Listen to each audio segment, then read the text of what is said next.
Olá pessoal, somos alunos da Universidade da Amazônia, a UNAMA, do curso de Ciência da Computação, com a disciplina de Linguagens Formais e Autômatos, ministrado pela professora Márcia Pantoja.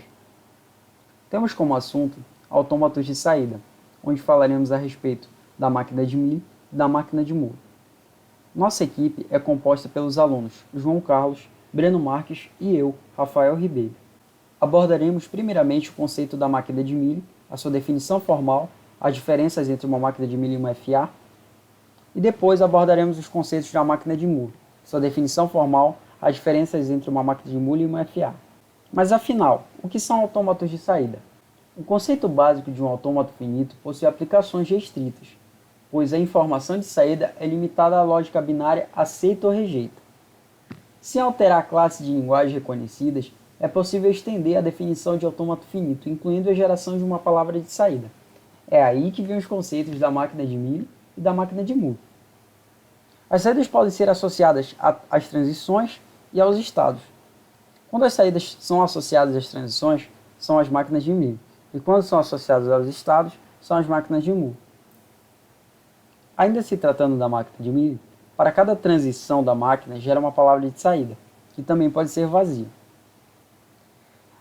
Na definição formal da máquina de Mealy, diz que ela é um sextuple, que consiste em um alfabeto de símbolos de entrada, em um conjunto de estados finito, em uma função programa ou função de transição, em um elemento distinguido de Q, estado inicial, em um subconjunto de Q, conjunto de estados finais, e um alfabeto de símbolos de saída.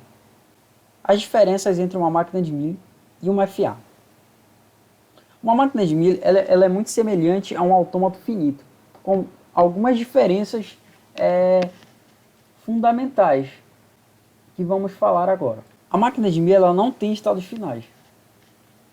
Ou seja, quando você tiver a ferramenta, o editor de atributos selecionado, o gflap aberto, clicando com o botão direito do mouse em um estado, ele irá produzir um menu pop-up que permite, entre outras coisas, configurá-lo para ser um estado final. Em uma máquina de Mealy, essa opção não está disponível, como vamos mostrar agora na imagem. Esse estado ele é o estado de um autômato finito, onde, ao clicarmos com o botão direito em cima dele, temos a opção de definirmos ele como o estado inicial ou o estado final. No lado direito, temos um estado de uma máquina de Mealy, onde, ao clicarmos com o botão direito também em cima dele, não temos a opção de defini-lo como um estado final. Beleza? Outra diferença é que suas transições produzem saída. Ou seja, uma máquina de Mealy, ao criar uma máquina de Mealy, é o mesmo que criar um autômato finito, com exceção de criar suas transições. É uma máquina de Mealy, cada transição produz saída. Quando você está criando uma transição, 2 espaços em branco aparecem em vez de um, como vocês podem ver aqui no centro. O primeiro espaço em branco ele é para o símbolo de entrada, e o segundo espaço em branco é para o símbolo de saída. Esse é o processo de criação de uma transição. Abaixo, podemos ver, do lado esquerdo do ponto e vírgula, o símbolo de entrada, e ao lado direito, podemos ver o símbolo de saída, com a transição já criada. Ele não aceita ou rejeita entrada, em vez disso, gera saída de entrada. Em vez de aceitar ou rejeitar a entrada, uma máquina de Mealy produz uma saída de uma string de entrada, como podemos ver no exemplo abaixo, com uma máquina de Mealy simples. As máquinas de Mealy não podem ter estados não determinísticos. Como as máquinas de Mealy mapeiam uma entrada para uma saída única, o não determinismo não pode existir uma máquina de Mealy, ainda que será capaz de construir uma máquina de Mealy que não possui um determinismo, não será capaz de executar entrada sobre ele. Como exemplo, podemos mostrar a imagem abaixo, onde a máquina não possui determinismo. Em uma máquina de Mealy, o alfabeto, conjunto de estados finitos, conjunto de estados iniciais e finais são como no FD. Na computação, para a entrada W, há uma sucessiva aplicação da função do programa para cada símbolo de W, da esquerda para a direita, até ocorrer uma condição de parada. Em uma palavra vazia como saída, nenhuma gravação é realizada. Não move a cabeça da fita de saída e se todas as transições geram saída vazia, processa como se fosse um FD. Um exemplo de uma máquina de milho é uma aplicação comum recomendada para os autômatos de saída, ou seja, é um projeto de diálogo entre um programa e seu usuário. Ele vai determinar eventualmente ações internas ao sistema. E ao diálogo pode ser de dois tipos. São através de comandos pelo programa e comandado pelo usuário. É hora do exemplo. Q0 é o inicial. O Q0 está ligado ao Q1, sendo A como entrada e 1 como saída. O Q1 está ligado ao Q2, sendo B como entrada e 0 como saída. O Q2 está ligado a ele mesmo, sendo C como entrada e 1 como saída. Olá pessoal, me chamo Breno Marques e irei falar um pouco sobre máquina de Moore. Como definição, a máquina de Moore possui uma função que gera uma palavra de saída que pode ser vazia para cada estado da máquina. Esta saída só depende do estado atual da máquina. Agora irei falar um pouco sobre as diferenças entre uma máquina de Moore e um autômato finito.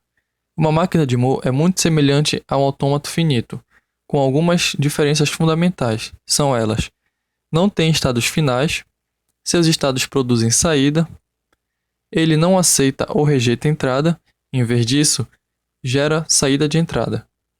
Por fim, as máquinas Moore não podem ter estados não determinísticos. Todos esses exemplos nós vamos ver mais para frente. Agora vocês podem reparar duas imagens que foram tiradas do programa que utilizamos na disciplina, que se chama JFlap. Na primeira imagem, vimos um estado do autômato finito. Esse estado tem como opção a função inicial e final. Vamos dar ênfase para a final. Já na segunda imagem, temos um estado da máquina Moore, onde não tem a opção final, ou seja, a máquina Moore tem essa diferença para o autômato finito, que é sem estado final. Aqui podemos observar como incrementamos a saída no estado. A primeira imagem, podemos estar botando o valor que queremos que ser posto dentro do estado. Na segunda imagem, já é o estado criado, com a sua saída, output. Aqui, iremos produzir uma saída de sequência de entrada. Como vocês podem ver na imagem, esse é um exemplo muito básico de uma máquina de Moore. Cada estado tem a sua saída, aonde cada estado faz uma transição com o valor de entrada. Esse que é a grande ideia da máquina de Moore, aonde o valor de saída está dentro do estado, aqui utilizando Q0, Q1 e Q2, valores de saída. Como falamos anteriormente, ele aceita valores vazios, aqui no Q0, onde cada transição são seus valores de entrada. Aqui não há determinismo. Você pode ver na imagem que não há determinismo. Como as máquinas de Moore mapeiam uma entrada para uma saída única, o não determinismo não pode existir em uma máquina de Moore, embora ainda possamos construir uma máquina Moore que não tenha determinismo. Não seremos capazes de gerar informações sobre ele, como vocês podem observar no exemplo. Agora é hora do exemplo com meu amigo João Carlos. O Q0 ele é o inicial. O Q0 está ligado a ele mesmo, lendo 0 e escrevendo 0. O Q0 está ligado ao Q1, lendo 1 e escrevendo 0. O Q1 está ligado ao Q0, lendo 0 e escrevendo 0. O Q1 está ligado ao Q2, lendo 1 e escrevendo 1. O Q2 está ligado ao Q0, lendo 0 e escrevendo 0. Muito obrigado pela sua atenção.